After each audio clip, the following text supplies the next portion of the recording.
The following is a podcast from a qualified senior care provider heard on the Answers for Elders radio show. Welcome back to Answers for Elders Radio Network, and we are here with Kristine Grow, who is the spokesperson for the Coalition of Medicare Choices.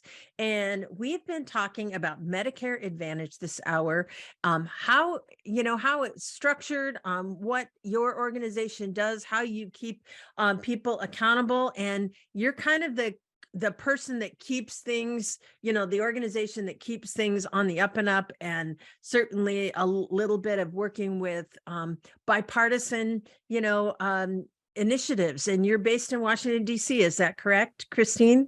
That's right. Our organization is the Coalition for Medicare Choices, and we represent millions of seniors across America who choose Medicare Advantage for their coverage.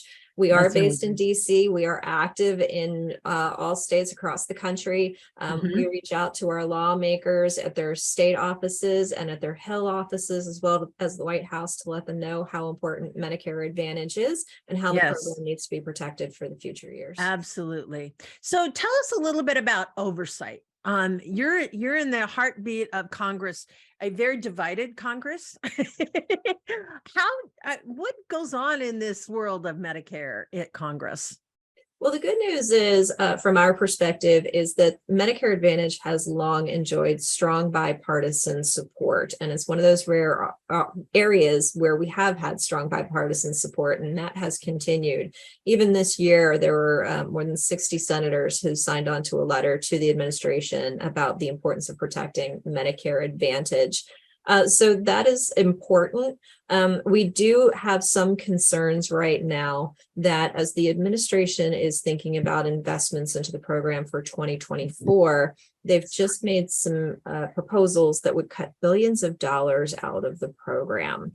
And at a time when it does have such strong support, and where the Medicare trustees are projecting that Medicare costs per enrollee are going to go up 5% for next year on average, cutting billions of the program is just really the wrong direction for Americans, especially when the Medicare Advantage program has had such a strong history of adding value, improving health outcomes, and saving costs for seniors and taxpayers. Yeah, well, I can certainly see that's definitely an initiative that we want to protect, and obviously reaching out to your political leaders with your concerns is important. But can they also reach out through you? How can the general public interact with you? Sure. Our coalition is available at medicarechoices.org. We have a lot of stories from our members who are seniors all across the country about their experiences and their health journeys. Lots of videos that you can look at, lots of information you can review. We also have a lot of tools out there that make it easy for you to reach out to your member of Congress and to the White House to tell them how important it is to protect Medicare Advantage. That's important. And then also you have representatives across the country, because I've read on your website, you have everywhere, including Puerto Rico and DC, correct? That's right. And in Puerto Rico, we're very worried in particular because a study just came out about these proposals for next year that shows that the people of Puerto Rico will have an inordinate impact from those proposals. In fact, they could see cuts of about 11%. So this is something that really needs to be reconsidered and revisited. Well, it certainly is. And certainly I can appreciate being mindful of spending in Congress and in our country.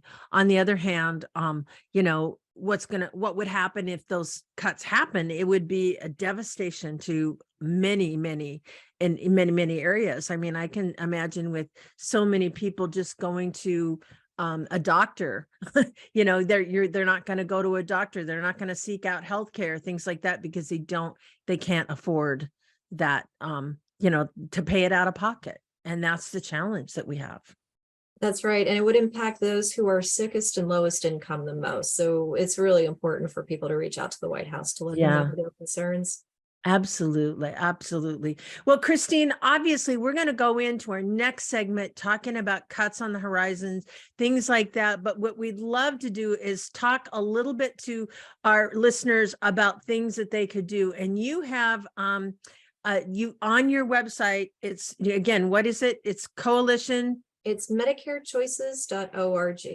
That's right. MedicareChoices.org. And Kristine, thank you. It's so important for you to be on this show and talking about the different aspects. Now, as far as working with your congressperson, obviously you can get that on your state website or find that if you're not sure who to reach out to, but it would be your actual representative and your senator, as well as your political leaders. And certainly now, just a side note, but how did the state, you know what, we're going to talk about that in the next segment. I'm going to ask you another questions about states.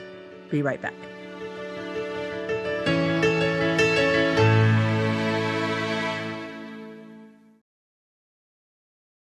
We at Answers for Elders thank you for listening. Did you know that you can discover hundreds of podcasts in our library on senior care? So visit our website and discover our decision guides that will help you also navigate decision making. Find us at answersforelders.com.